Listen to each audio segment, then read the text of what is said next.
Então, agora foi.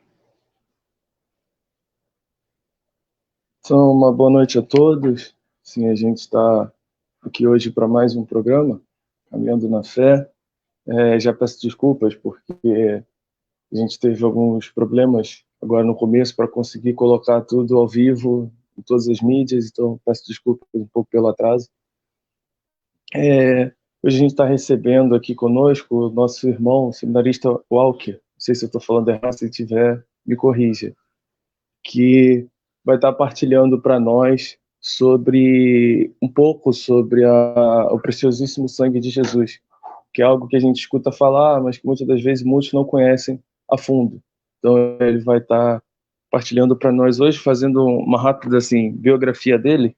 A paróquia de origem dele é a paróquia Nossa Senhora Aparecida. Então assim é alguém que conhece um pouco da nossa realidade. Na Ilha do Governador.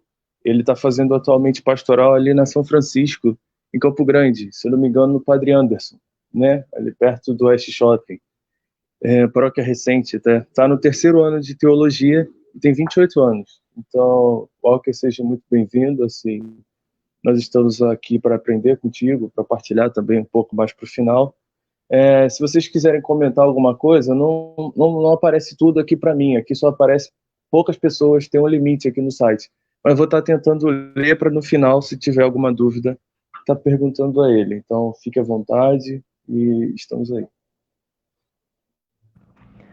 Tá certo, obrigado, Rodrigo. Quero desejar uma boa noite a você, a todos os irmãos da paróquia Nossa Senhora da Conceição.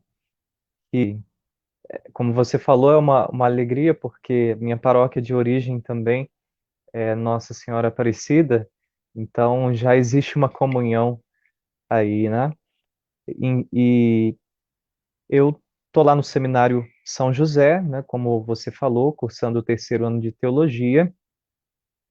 E nesse tempo de pandemia, nós fomos liberados para irmos para casa desde o início da pandemia a gente está diante dessa situação, dessa questão, né? Estamos vivendo o nosso tempo de formação, mas em casa com os nossos familiares, né? Tendo as nossas aulas.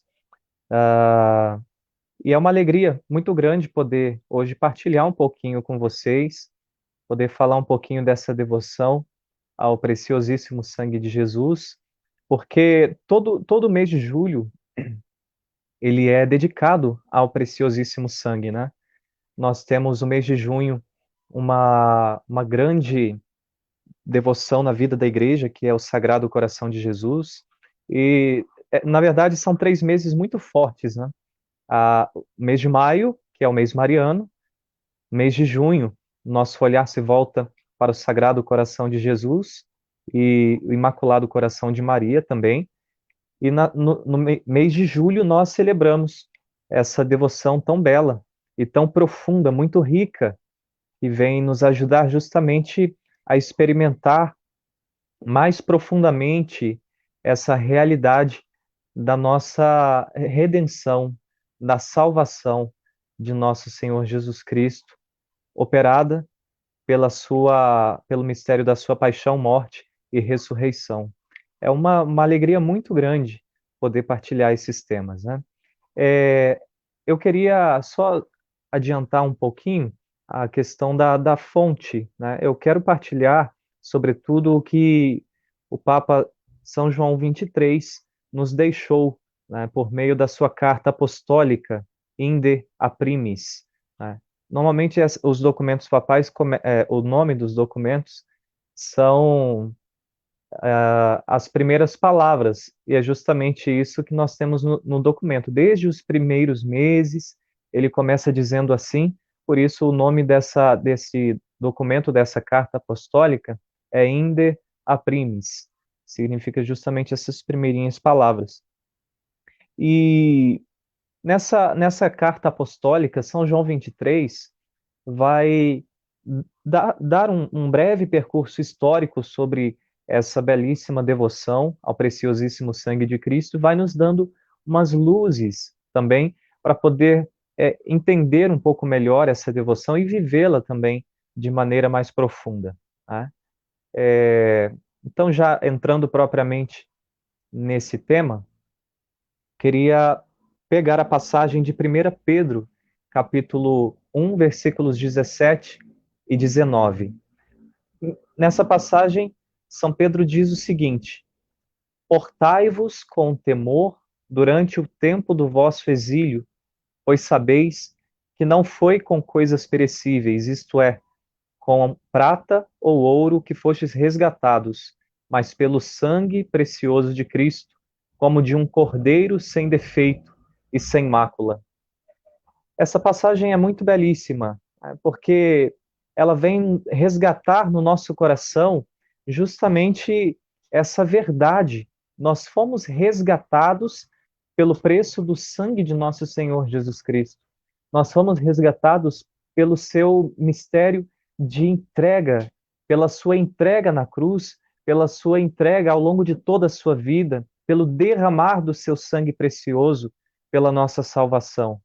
Então, em tudo isso, nós vemos um grande plano de amor, um grande plano de salvação que nosso Senhor Jesus Cristo realiza até o fim, na obediência à vontade do Pai, né? E essa passagem já nos aponta, então, essa direção que nós vamos caminhar aqui. Cristo é esse cordeiro, Jesus é esse cordeiro que se imolou, né? Nós sabemos que no Antigo Testamento, ah, havia os sacrifícios que eram oferecidos a Deus, né, oferecidos no templo, e Jesus Cristo, ele se faz esse verdadeiro sacrifício. Por meio de Jesus Cristo, na vida que ele entrega, né, vale aqui lembrar a passagem em que ele diz: ninguém tira a minha vida, eu a dou. E aí está a profunda característica do amor, né? O amor, ele sempre se entrega, ele se sacrifica. Justamente por isso é um verdadeiro amor, né? Então, nosso Senhor Jesus Cristo, ele se faz esse verdadeiro sacrifício, né? A, a, da mesma forma como nós encontramos os sacrifícios no Antigo Testamento, ele se faz esse verdadeiro sacrifício. Ele é o cordeiro que é imolado, e isso fica muito forte quando nós vemos, por exemplo, no livro do profeta Isaías, os cantos do servo sofredor, né, que nós ouvimos sobretudo ali na Semana Santa, e justamente para nos levar o olhar para essa realidade do verdadeiro sacrifício que Jesus Cristo realiza. O Santo Padre São João 23, quando escreve, ele diz que desde os primeiros meses do pontificado havia um objetivo, tá? Havia um objetivo. Quando ele iniciou como Papa, havia o objetivo. Qual é esse objetivo?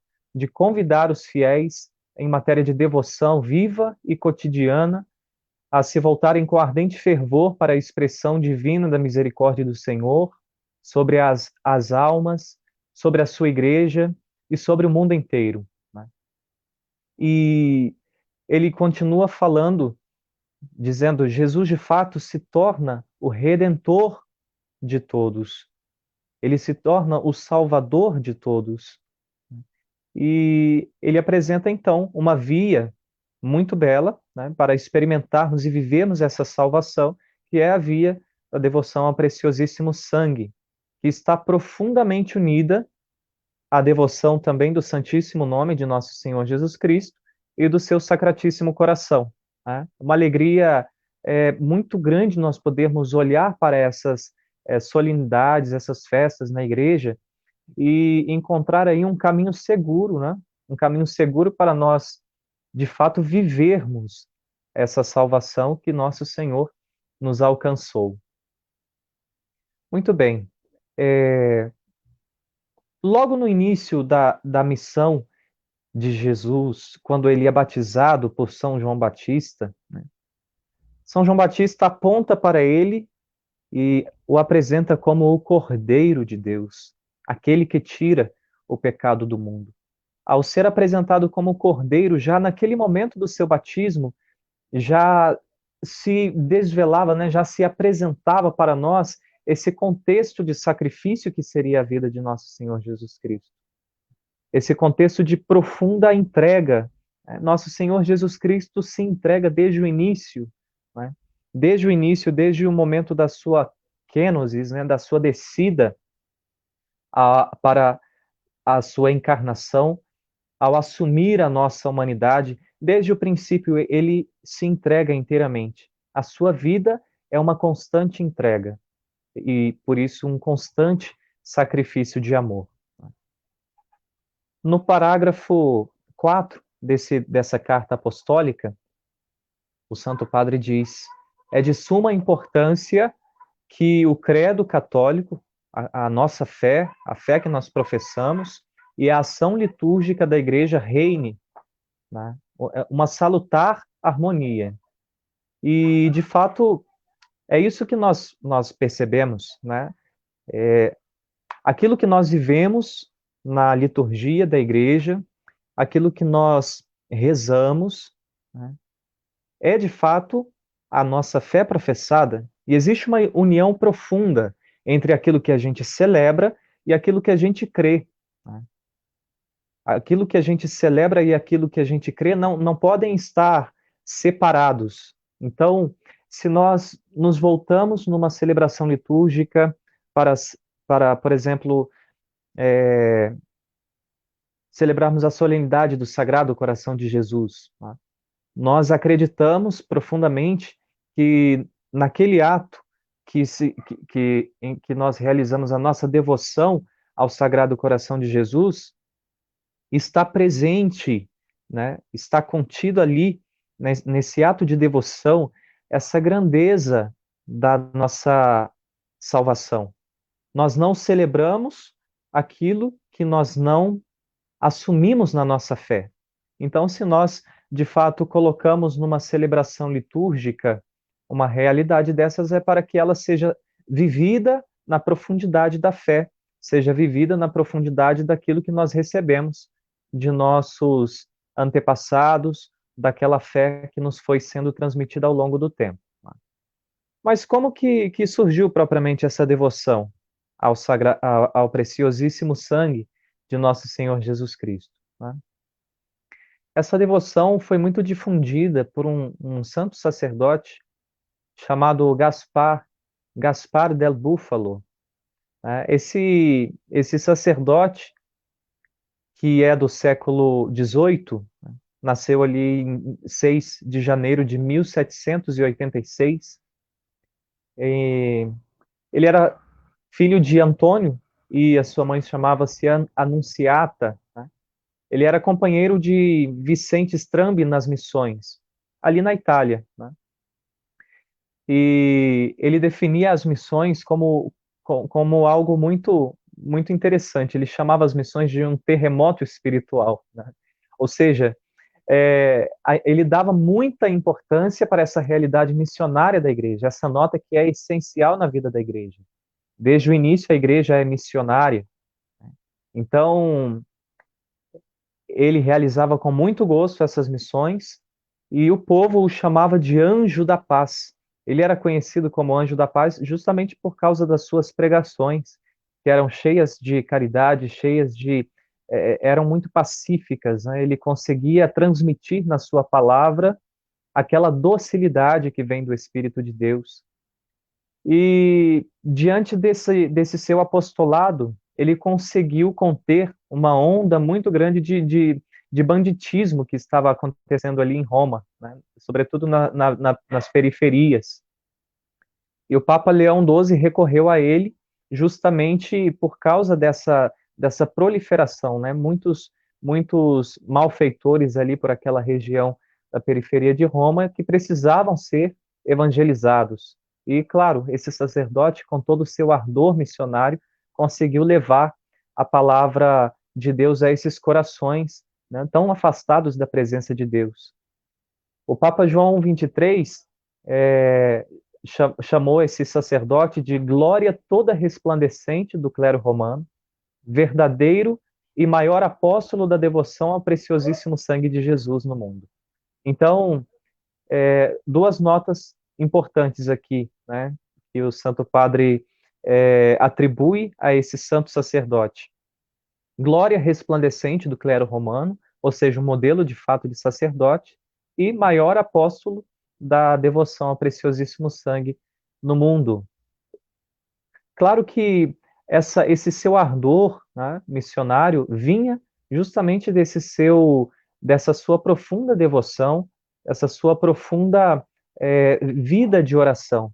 A vida de oração cultivada no profundo e na intimidade do nosso coração, ela transborda. Né? E aí, de fato, as missões elas podem ser um terremoto espiritual, como chamava esse sacerdote. Né? E o interessante é que pouco antes desse sacerdote ser ordenado, provavelmente cerca de 2 anos, havia uma religiosa que dizia que surgiria ali em Roma um zeloso sacerdote que iria sacudir o povo da sua indiferença. Né? Então, o seu apostolado já foi profetizado. Né? Então, é algo muito, muito interessante o que acontece na vida desse sacerdote. E ela foi muito específica, porque ela disse que essa indiferença do povo seria, de fato, sacudida por meio da devoção ao precioso sangue de Cristo. E assim acontece de fato. Depois de 2 anos, esse sacerdote, é, e- e- Gaspar, é ordenado sacerdote e começa ali o seu apostolado. Né? Ele foi preso, esse sacerdote, santo sacerdote, foi preso porque nós estamos ali no contexto das guerras napoleônicas, então ele não se submeteu ao juramento de fidelidade a Napoleão e por isso foi preso durante um tempo, né? Depois que foi libertado do cárcere, ele recebeu do Papa Pio VII o dever de se dedicar às missões populares, aquilo que ele tanto fazia, né? Justamente para que fosse restaurada a, a, a vida moral, né, e a vida religiosa do Estado Pontifício, e ali de toda a região de Roma. Né? E ele começou então a empreender essa nova missão em nome do preciosíssimo sangue de nosso Senhor Jesus Cristo, né, tornando-se um ardoroso apóstolo dessa devoção. É muito bonita a vida desse sacerdote. Ele vai morrer em 28 de dezembro de 1837, em Roma. E interessante que ele é contemporâneo de São Vicente Pallotti, né, que é o fundador dos Palotinos. E como contemporâneo, São Vicente viu a alma dele indo ao encontro de Cristo depois da sua morte, né? Teve essa visão. Então, é só a confirmação da vida desse santo sacerdote, da vida que ele teve diante de Deus e do seu apostolado tão profundo em nome do preciosíssimo sangue de Cristo. Tá? Alguma pergunta até aqui, Rodrigo? Tá tudo tranquilo? É porque eu não estou conseguindo botar a pergunta aqui, mas eu vi que alguém aqui estava perguntando. Eu acho que você até vai falar ainda, mas a pessoa já estava perguntando como está a devoção no calendário de hoje. Assim, eu acho que talvez você ainda vá falar isso mais para frente, né? Sim, exatamente. Daqui a pouquinho eu vou entrar nessa parte mais histórica. É, Bom, então, diante dessa devoção, né, que começa a ser propagada, né, sobretudo pelo apostolado desse sacerdote, né, ele foi beatificado em 1904, ou seja, não demorou tanto para ser beatificado, ele morreu em 1837, né? Em menos de 100 anos, ele já estava sendo beatificado em 1904 e foi canonizado por Pio XII em 1954. Muito bem, então, a, por ordem do Papa Bento XV, ou melhor, Bento XIV, foram compostos a missa e o ofício em honra do sangue precioso de Nosso Senhor. Né? Então, ali nós temos uma primeira realidade litúrgica que se compõe na vida da igreja. Né? É, logo depois, né, nós vemos que o Papa Pio IX, que cumpriu um voto, é muito interessante isso. Nós estamos ali no período das guerras de unificação da Itália. E nesse período, o Papa, diante da situação difícil, o Papa Pio IX ficou exilado num vilarejo chamado Gaeta, né? E lá ele esteve com o terceiro superior geral dos padres do Preciosíssimo Sangue, né? E já existia essa congregação. E o que fez esse sacerdote, né? Ele diz para o Papa, né? É, ou melhor, ele pediu que o Papa criasse uma festa ao Preciosíssimo Sangue de Cristo, pedindo justamente que cessassem essas discórdias, essas guerras na Itália, e assim o Papa pudesse retornar para Roma, né? E a paz poderia de fato reinar.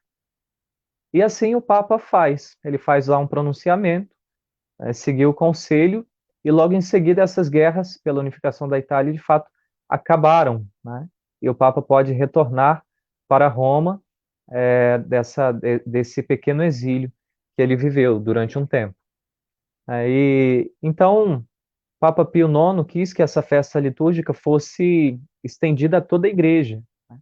E depois Pio XI, que pela lembrança do 19º centenário da Redenção, né, entrando ali no século XX, elevou essa festa a uma categoria solene, de fato, né? O Papa Pio X, São Pio X, aqui tão próximo a nós, né, afirmou que essa festa deveria ser celebrada no dia 1º de julho, né? Ela seria celebrada no primeiro domingo, né, do mês de julho, mas devido a uma grande recorrência, né, de festas no domingo, de outras ocasiões, essa festa é colocada numa data fixa, que seria dia 1º de julho, né? E aí todo mês é consagrado ao preciosíssimo sangue de Cristo.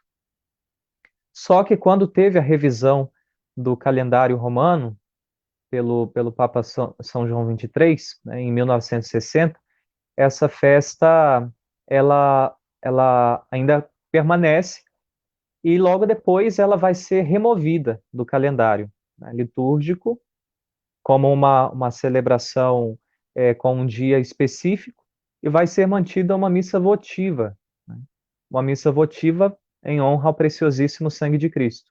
E por que que nessa reforma litúrgica se faz dessa forma? Bom, os padres ali, sobretudo os padres conciliares, vão perceber que, de fato, já há uma profunda reverência, um profundo momento de contato com essa devoção, que é, sobretudo, ali na Semana Santa, de forma muito particular, a Sexta-feira Santa, da Paixão, né? Ali, de fato, o sangue precioso de Nosso Senhor já é honrado, né, e de uma forma tão bela, né, dentro da maior de todas as solenidades, né, esse grande momento, né, que é o coração de toda a vida litúrgica da igreja, que é o Tríduo Pascal. Então, a igreja mantém hoje uma missa votiva no nosso missal, em honra ao preciosíssimo sangue de Cristo. E quando pode ser celebrada? Pode ser celebrada ao longo do mês de julho e em algum dia da semana. É óbvio que um dia que não tem uma memória obrigatória, um dia que o calendário litúrgico permita, né? Então, nas paróquias, o padre pode determinar um dia específico e celebrar lá com o povo essa missa votiva em honra ao preciosíssimo sangue de Cristo, né? É muito bonito como as coisas vão se constituindo na vida da igreja, né? Porque, de fato, o povo de Deus vai experimentando já uma prática, e a igreja vai confirmando, de fato, quando essa prática provém, né, do Espírito Santo de Deus e é para o enriquecimento da vida da igreja, né? Isso é muito bonito, A igreja, ela não exclui nada do que é bom, justo, né, nada daquilo que é, de fato, essencial para a vida de salvação do povo de Deus. Então, se uma devoção como essa, né, pode ajudar tanto nessa experiência de salvação que a gente vive, é óbvio que a igreja vai ter todo o zelo de manter de alguma forma essa a possibilidade, né, de manter para o povo de Deus essa experiência tão profunda, né. Então, depois dessa parte mais histórica, né, eu quero tomar alguns pontos desse documento que falam justamente sobre como nós podemos experimentar e viver de forma mais profunda essa devoção, tá. No número 9, no parágrafo 9 do documento, dessa carta apostólica, Santo Padre diz assim: ao aproximar-se a festa e o mês dedicados ao culto do sangue de Cristo, mês de julho, né? Preço do nosso resgate, penhor de salvação e de vida eterna, façam-na os fiéis objeto de meditações mais devotas e de comunhões sacramentais mais frequentes. Nós estamos aí nesse início, né, de retomada da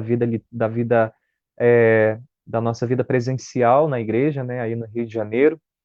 E é muito importante que aqueles que podem, né, que não são grupo de risco, diante de todas aquelas orientações, né, que retomem essa prática sacramental e, sobretudo, unindo nesse mês tão especial, né, em que muitas graças são derramadas, unindo justamente a essa profunda devoção. É uma forma de aprofundar ainda mais a espiritualidade, ainda mais a vida de fé. Então, nós estamos diante de um mistério, é o mistério da nossa salvação, e se nosso Senhor Jesus Cristo nos apresenta essa possibilidade, né, de meditarmos ali no mistério da nossa redenção, por que não, né? O que me impede? O que tem, de fato, feito com que eu eu não caminhe por essa trilha que está aberta diante de mim, né? Continuando, tem um outro ponto muito bonito, no parágrafo 10, que diz assim: porquanto, se é infinito o valor do sangue do homem-Deus, e se infinita foi a caridade que o impeliu a derramá-lo desde o 8º dia do seu nascimento. Então, veja, o Santo Padre vai começar a apontar os momentos da vida de nosso Senhor Jesus Cristo em que o seu sangue precioso foi derramado. Então, ali já no 8º dia do seu nascimento, o seu sangue era derramado por conta da sua circuncisão. Então, toda a vida de nosso Senhor é um mistério de salvação. Depois, com superabundância no Horto das Oliveiras, na sua agonia, ele sua sangue, seu sangue também é derramado ali. Na flagelação e na coroação de espinhos, na subida ao Calvário, o seu sangue vai sendo, de fato, derramado ao longo do caminho, né? Ao longo do trajeto que ele vai realizar até o auge, quando ele chega no Monte Calvário, onde ele vai ser crucificado e vai morrer, derramando todo o seu sangue. E, enfim, na sua crucifixão e, enfim, da ampla ferida do seu lado, como símbolo desse mesmo sangue divino que corre em todos os sacramentos da igreja. Que bonito, né? O sangue precioso de Cristo que, de fato, corre em todos os sacramentos da igreja. Por quê? Porque os sacramentos são justamente essa via ordinária de salvação que nós temos. Nosso Senhor deixou os sacramentos na vida da igreja para serem, de fato, esse caminho de salvação, né?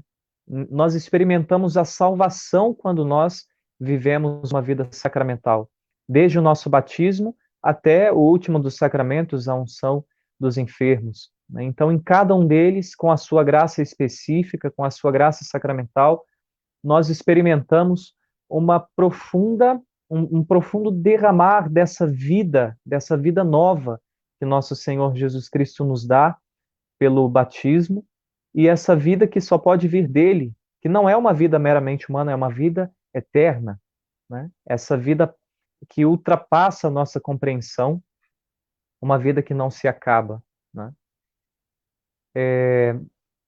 Deixa eu ver aqui que eu me perdi. Sim, o momento em que Jesus recebe ali a ferida no seu lado pela lança,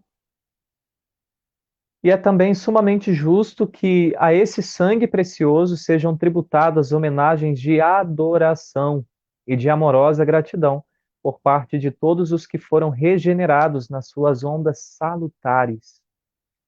Então, o sangue precioso de nosso Senhor Jesus Cristo é digno de adoração, porque é o sangue precioso de nosso Senhor Jesus Cristo. Bem como todos os membros de seu corpo, ele por inteiro é digno de nossa adoração, né?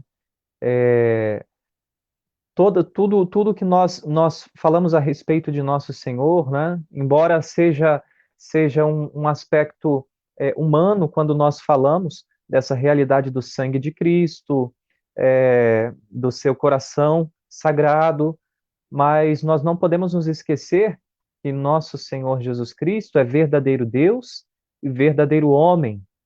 Quando ele assume a nossa humanidade, de fato ali estão unidas de maneira indivisível, agora por toda a eternidade, a sua divindade e a sua humanidade.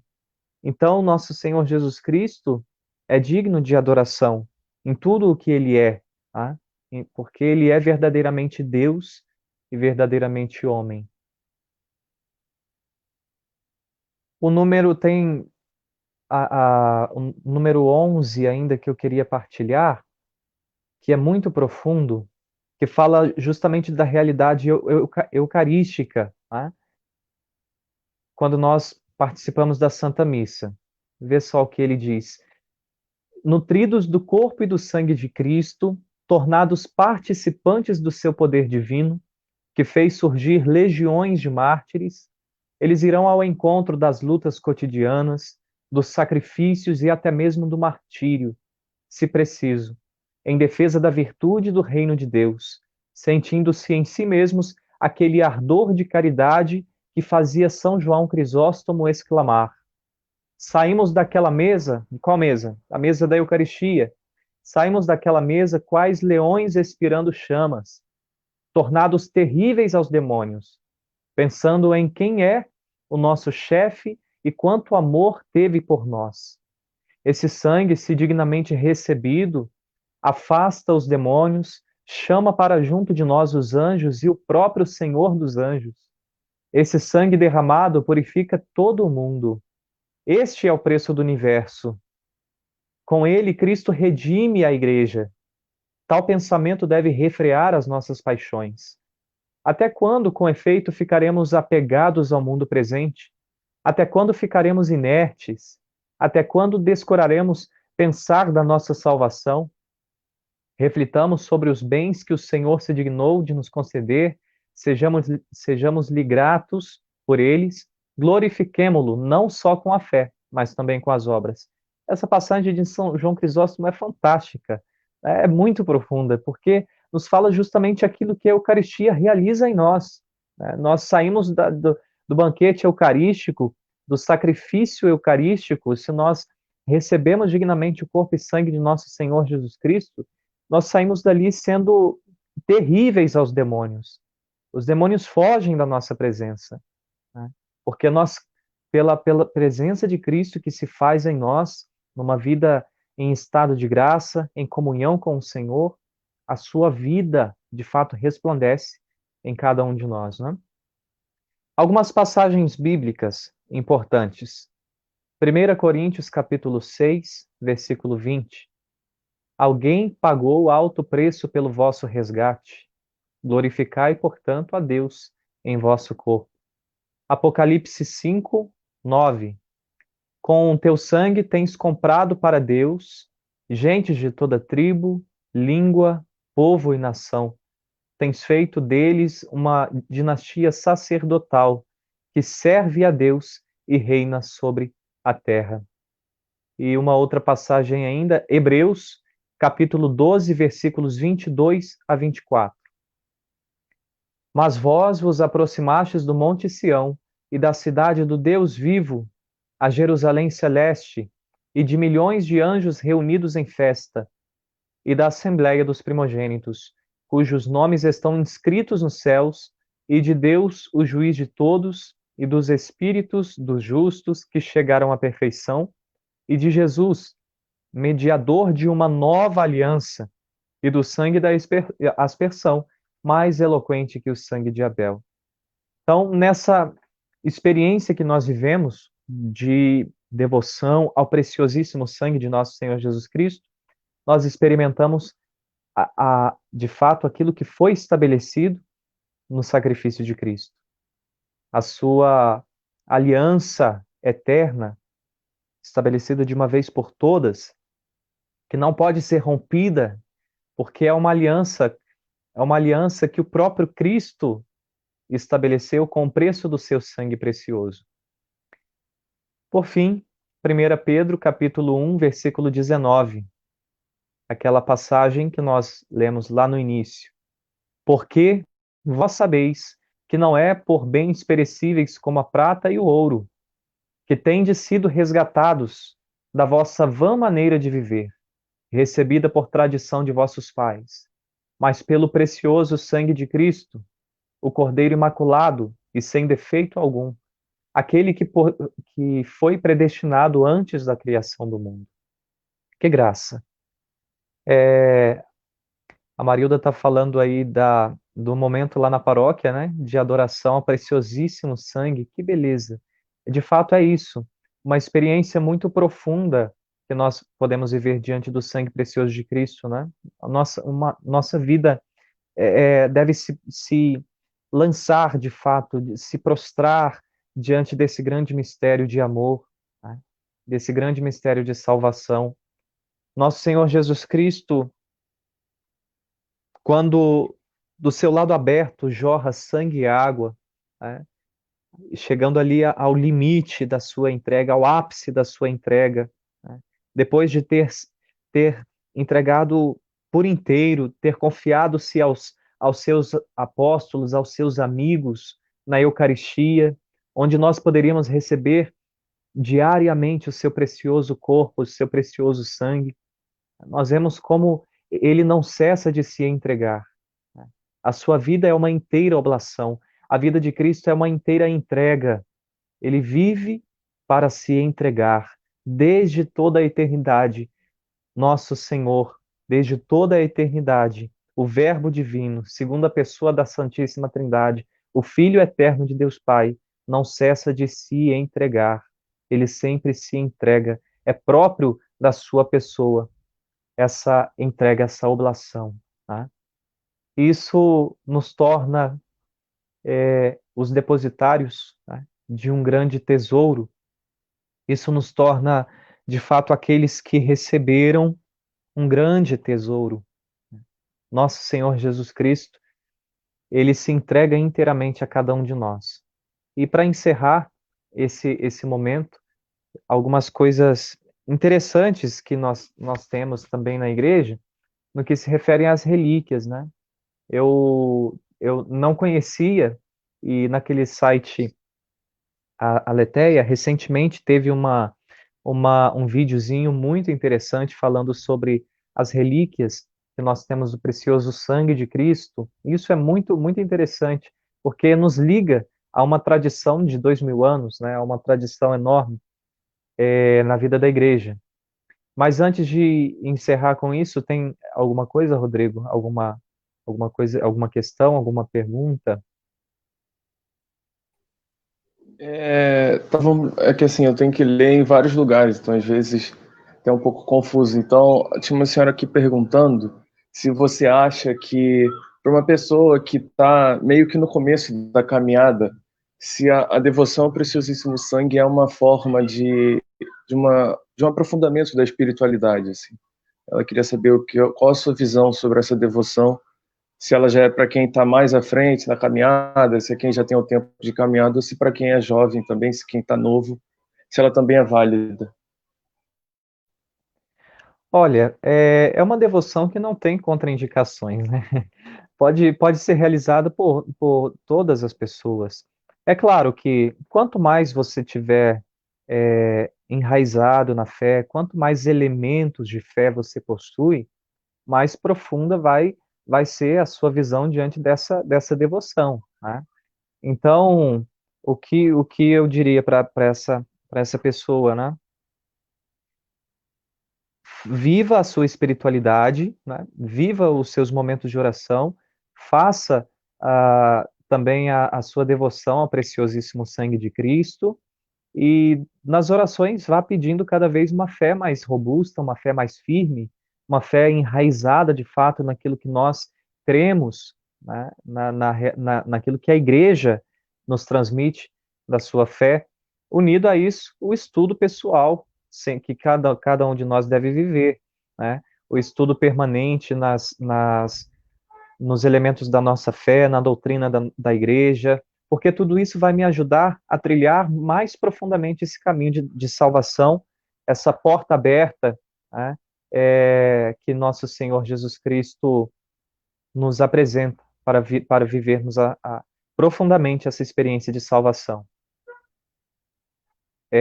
Tem aí uma mensagem, a reflexão do preciosíssimo sangue de Jesus, não só na cruz, quando seu lado aberto, mas sim desde a infância no jardim, em que suou sangue no flagelo, na caminhada para o Calvário e na crucificação, nos faz refletirmos muito, meu irmão.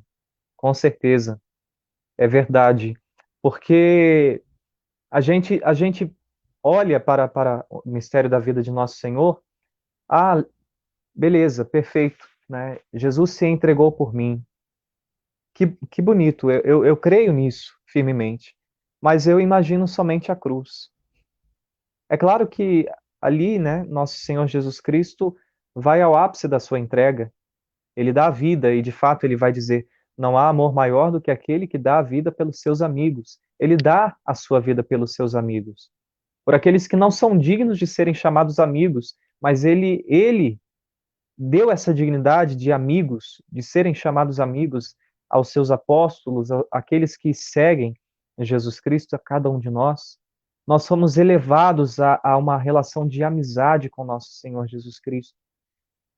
Mas a sua entrega, de fato, começa desde o momento da sua encarnação, quando ele assume a nossa humanidade. Na encarnação, quando a palavra de Deus nos fala na carta de São Paulo aos Filipenses, né? Embora fosse de divina condição, Cristo Jesus não se apegou ciosamente a ser igual em natureza a Deus Pai, ou seja, a ser Deus. Ele não se apegou a essa realidade, mas ele vem e se rebaixa inteiramente, ele se esvazia. E nesse movimento de esvaziamento de nosso Senhor Jesus Cristo, ele já está se entregando. Ele já está se entregando a cada um de nós. E ele não só se entrega a nós, como se entrega também ao Pai, porque ele assume a nossa humanidade, de fato, para resgatá-la, para redimi-la, para apresentá-la ao Pai. Né? Essa humanidade que decaiu na sua amizade com Deus, agora é elevada a um nível ainda superior, a um nível mais alto do que o de anterior. A vida sobrenatural, a vida na graça, as portas do céu se abrem, ou seja, tudo se realiza por meio dessa entrega que já se realiza, já começa a ser realizada no ato da encarnação. E ao longo de toda a vida de Cristo, a sua fuga para o Egito com seus pais, por ser perseguido, depois a sua vida diária, né? A gente normalmente não pensa muito nessas realidades, mas Jesus Cristo trabalhou, ele era verdadeiramente humano, ele era verdadeiramente Deus e verdadeiramente homem.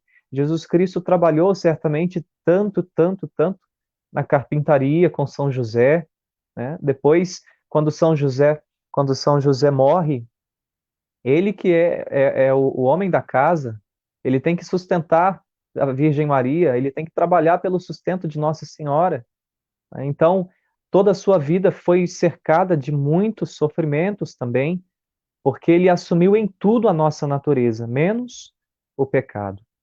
Então, os sofrimentos que nós padecemos, Jesus Cristo padeceu, Jesus Cristo teve fome, teve sede, Jesus Cristo experimentou a fragilidade humana, e no alto da cruz a gente pode perceber isso de forma magnífica, né?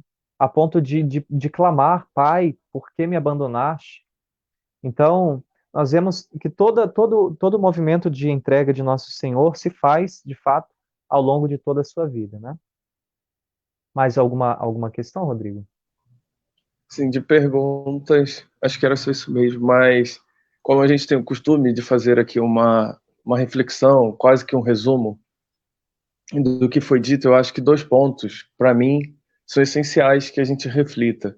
É aquilo que o Walker falava de Jesus se entrega, se doa durante toda a sua vida.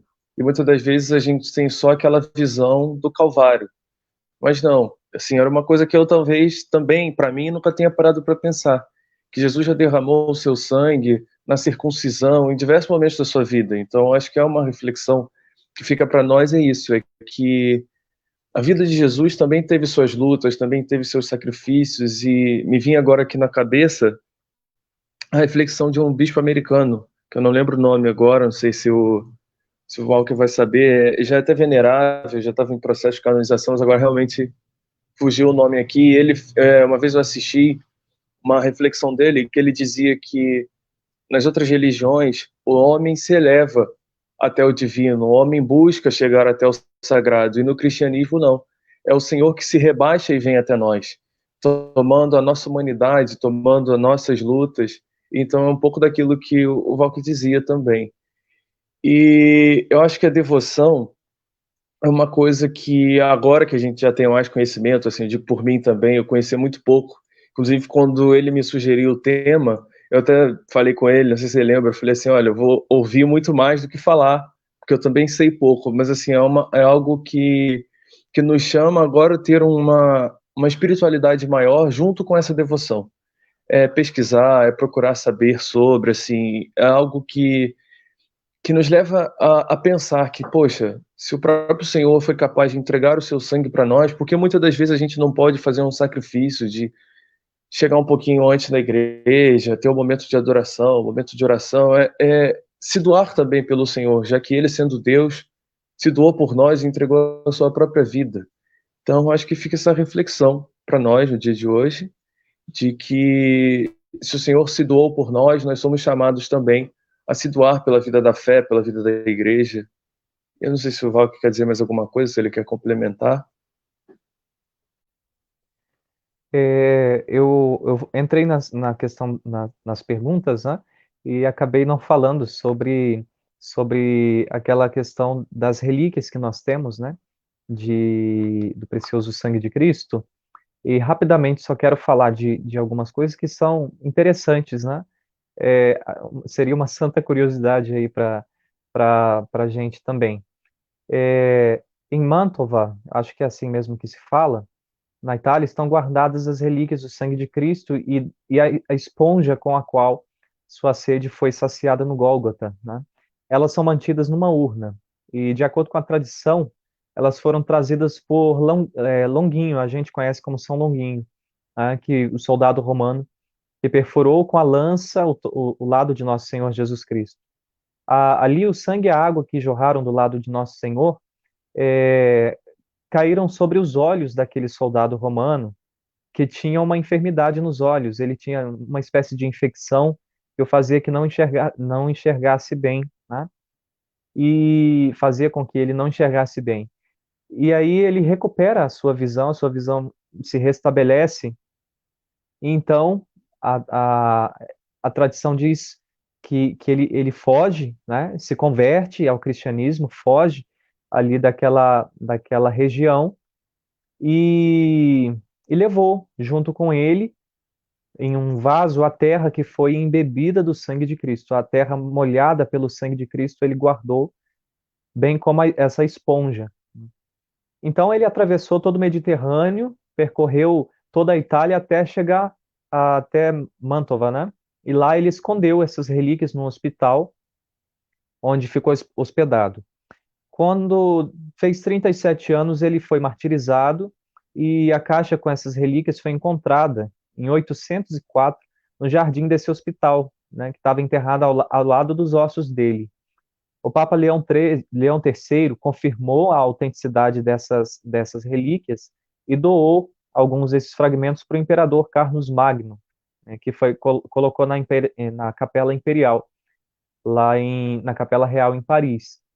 Depois escondeu, essas relíquias foram escondidas novamente por causa dos húngaros que estavam atacando ali aquela região, e depois foram redescobertas em 1048. Né? Dizem que Santo André apareceu em sonho a um homem indicando o lugar onde estavam escondidas aquelas relíquias.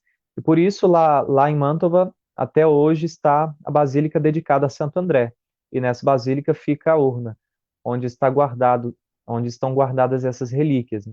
Está bem guardada, está dentro de um cofre, né, trancado com 12 chaves, e quatro pessoas, né, quatro personalidades, quatro pessoas distintas, importantes ali na cidade, fazem a guarda dessa urna.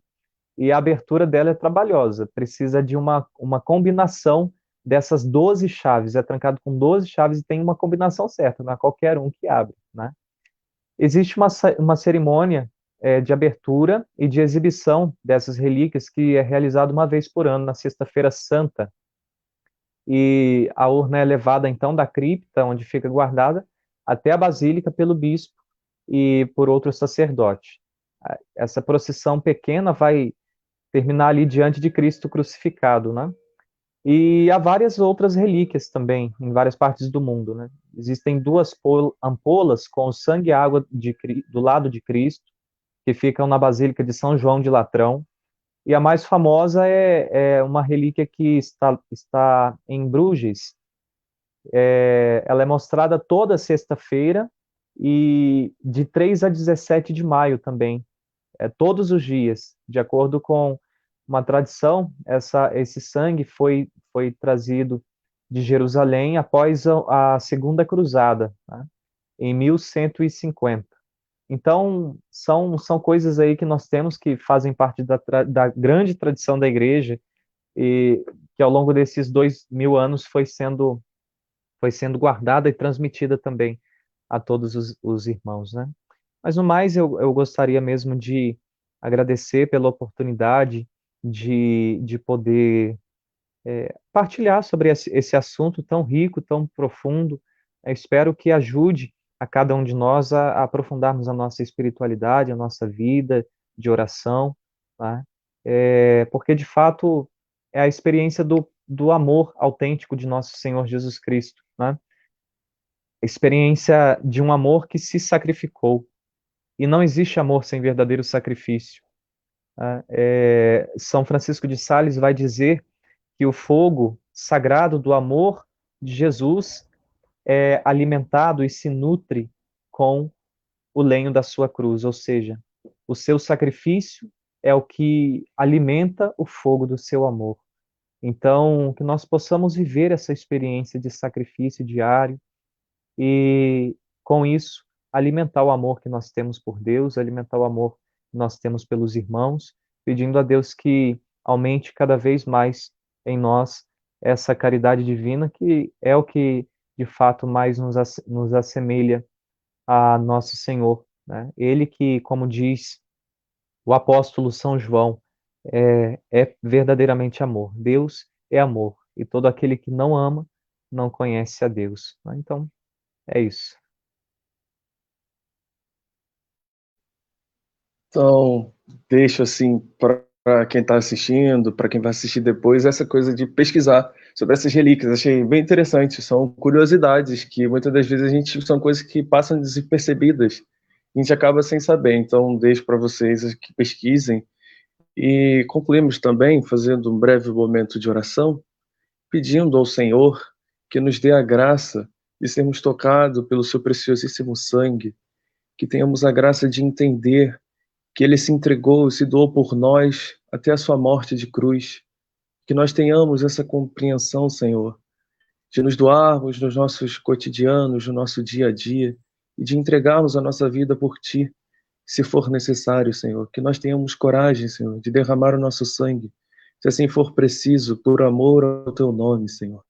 Que nós, por meio dessas devoções, possamos fazer um verdadeiro encontro contigo, te buscar e te encontrar, Senhor, porque Tu estás sempre à nossa espera. Então, nós agradecemos também pela vida do nosso irmão que partilhou conosco nesse momento, para que o Senhor esteja sempre protegendo a vida dele, de sua família, nesse momento de pandemia, nesse momento de dificuldade, para que nenhum mal suceda na vida dele, na sua casa. Nós pedimos também, Senhor, por todos os seminaristas aqui do nosso estado, da nossa diocese, para que sejam tocados pelo sangue precioso de Cristo e para que não desanimem, para que tenham forças durante esse momento, para que tenham perseverança para almejar uma graça tão grande que é o sacerdócio. E tudo isso nós concluímos com a própria oração que nosso Senhor nos ensinou. Pai nosso, que estais no céu, santificado seja o vosso nome, venha a nós o vosso reino, seja feita a vossa vontade, assim na terra como no céu. O pão nosso de cada Pão dia. nosso de cada dia nos dai hoje, perdoai-nos as nossas ofensas, assim como nós perdoamos a quem nos tem ofendido, e não nos deixeis cair em tentação, mas livrai-nos do mal. Amém.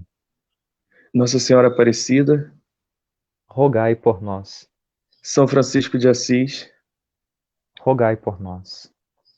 Então, agradecendo mais uma vez pela disponibilidade que você teve de perder aqui uma hora com a gente, nos ensinando, partilhando com a gente, assim, levando o agradecimento meu, em primeiro lugar, que te convidei, levando o agradecimento da paróquia também, do Padre Luciano, e agradecendo, assim, por esse momento tão rico e tão profundo para as nossas vidas, que certamente nos levará ao aprofundamento da nossa fé.